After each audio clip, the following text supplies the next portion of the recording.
पता क्या होता है आजकल आजकल लोग समझते हैं कि ये जो ऑनलाइन काम है ना, ये बहुत ही ज़्यादा आसान है। सिर्फ़ आओ और क्या कहते हैं प्रोडक्ट लाओ, उसकी वीडियोज़ बनाओ, चल पड़ेगी, फिर ऑर्डर और पैसे और पता नहीं क्या-क्या सोचते रहते हैं, समझ ही नहीं आता।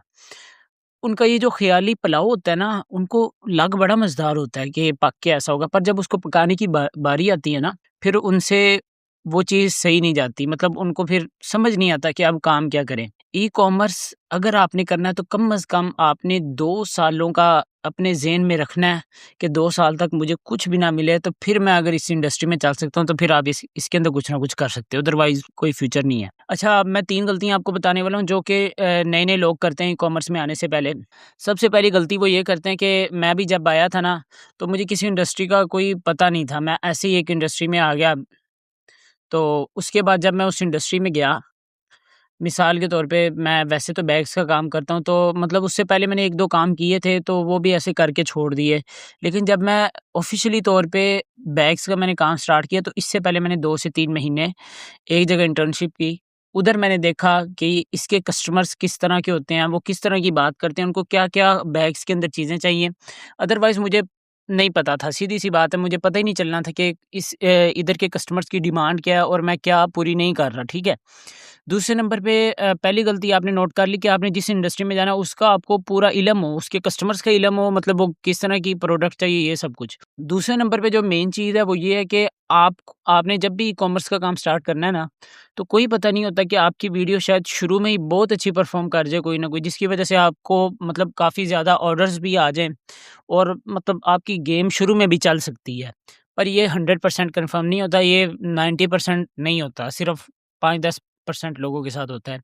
तो आपने मतलब एक काम को शुरू करने से पहले जो उस काम की तैयारी है ना, वो आपने पहले से करके रखनी है, ठीक है? मतलब वो तैयारी से मुराद ये है कि ई-कॉमर्स का जब मैंने काम स्टार्ट किया था ना बैग्स का, मुझे अब ये तो पता चल गया कि कस्टमर के सवालात क्या होते हैं, वो किस तरह की प्रोडक्ट माँगते हैं, क्या-क्या चीज़ें माँगते हैं, ये मुझे पता चल गया। अब मैंने काम स्टार्ट किया तो मेरी शुरू में ही एक वीडियो 70 के व्यूज़ पे चली गई, दूसरी 50 के, जिसकी वजह से मेरे पास तकरीबन शुरू-शुरू में 60-70 लोगों ने राब्ता किया, ठीक है? उसके अंदर से बहुत कम लोगों ने ऑर्डर किया था। उसकी मेन वजह ये थी कि मैं रेडी नहीं था पूरी तरह से ना, मतलब अपनी निश के अंदर पूरी तरह रेडी नहीं था। रेडी से मुराद ये है कि मेरे पास उस तरह की प्रोडक्ट की इमेजेस नहीं थी, उस तरह प्रोडक्ट की वीडियोज़ नहीं थी। कस्टमर से तो बात करनी थोड़ी बहुत आती थी, लेकिन ऑनलाइन जो कस्टमर है ना, वो सिर्फ़ वीडियोज़ और मतलब आपकी प्रोडक्ट की तस्वीरों से ही मुतमईन होता है और आपकी बातों से, बस ये 3 चीज़ें होनी चाहिए, ठीक है?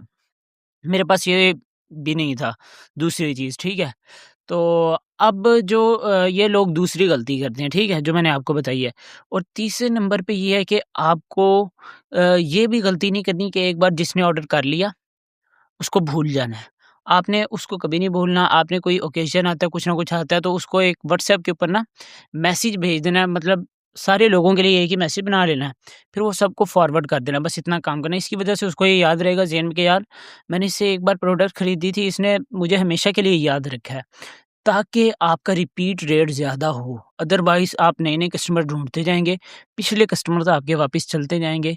ये एक छोटी-सी 3 मैंने गलतियाँ बताई जो अक्सर लोग करते हैं। अब मैंने इन तीनों पे काफ़ी काम किया तो काफ़ी फ़र्क भी पड़ा, मुझे खुद नज़र आया इस चीज़ों का, इस वज़ह से मैंने आपको बताया, तो अदरवाइज़ मैं नहीं आपको ये बता सकता था, क्योंकि मैंने अगर ये काम ना किया होता। ऐसी और वीडियोज़ के लिए चैनल को सब्सक्राइब कर देना। अगर अच्छी लगी वीडियोज़ तो मैं और भी ऐसी वीडियोज़ लेके आता रहूँगा। ताकि जो लोग ई-कॉमर्स कर रहे हैं, ई-कॉमर्स में आना चाह रहे हैं, उनके लिए भलाई होती रहे। एक तरह का उनको वो काम सीखते रहे, अपनी गलतियाँ वो कम करें, जो हमने गलतियाँ की है उनसे वो सीखते रहें और इस तरह वो आगे बढ़ते रहें।